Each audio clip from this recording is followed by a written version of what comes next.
On est mardi 28 décembre 2021, fidèles téléspectateurs d'Oxy7 TV, ravis de vous retrouver ce matin dans votre bloc d'information matinale Actu Matin. Voilà, nous allons démarrer ce bloc tout de suite avec le Flash Info. Mesdames...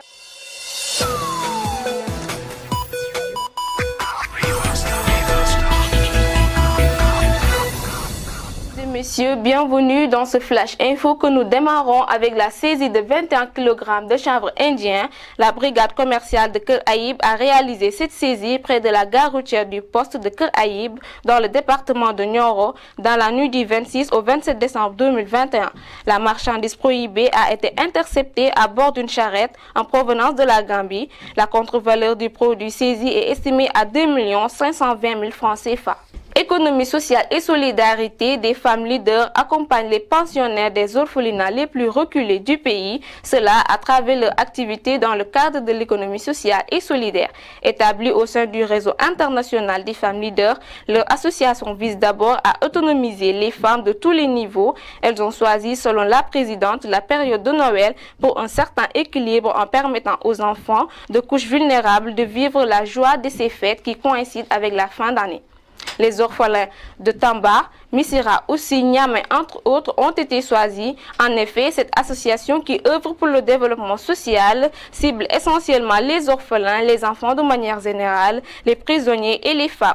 En direction de ces derniers, le dit réseau a mis en place un dispositif visant la promotion de l'économie solidaire.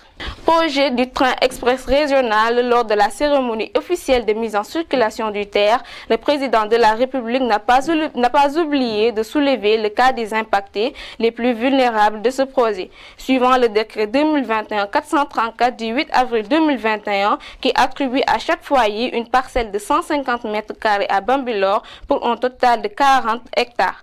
Devant les membres du gouvernement, Macky Sall assure que l'État restera à vos côtés jusqu'au règlement des derniers cas. Un grave accident s'est produit hier sur la route de Linguère d'Ahara à hauteur du centre de paysage situé à 3 km de Dahara. Un minicar en provenance de Matam pour Dakar s'est renversé suite à l'éclatement d'un pneu arrière droit. Le bilan fait état de 10 blessés, dont 2 dans un état critique.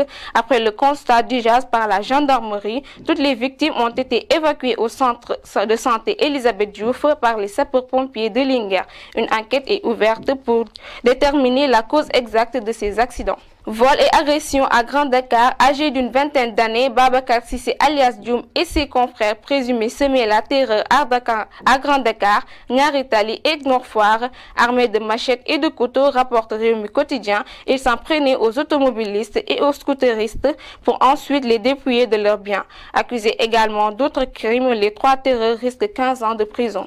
Sport, le président de la transition a livré un message fort hier à Céline nationale de Guinée, qui s'apprête à prendre part à la Coupe d'Afrique des Nations Cameroun 2022. Le colonel Mamadi Doumbia ne veut pas 1000 sauges, il veut que la Coupe soit en Guinée et pour ça, il demande aux poulains de Kaba Diawara de se battre comme des soldats pour honorer le drapeau de leur pays. Voilà ce qui met fin à ce Flash Info. Nous allons revenir dans un instant pour la revue des titres. C'est parti pour la...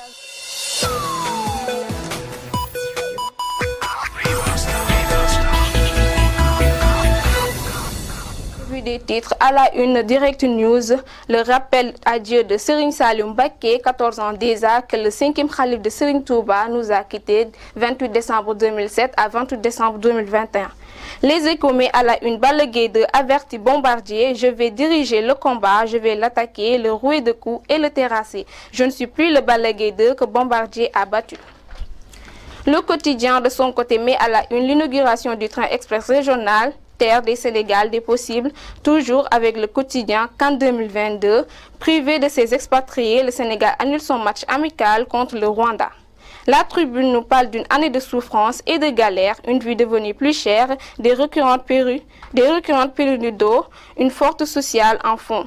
Année de souffrance qui restera toujours gravée dans la mémoire des Sénégalais. 24 heures nous livre à la une les mots de l'administration, les effets pervers des décrets, source de colère de certains secteurs de l'administration, l'équation des indemnités primées et autres avantages accordés aux fonctionnaires. Stade, le quotidien du sport, nous parle du grand chamboulement vers la CAN pour mettre fin à cette revue du titre. Voilà, c'est la fin de ce bloc d'informations. Je vous remercie tous de l'avoir suivi. Excellente suite de programme sur Oxy 7 TV.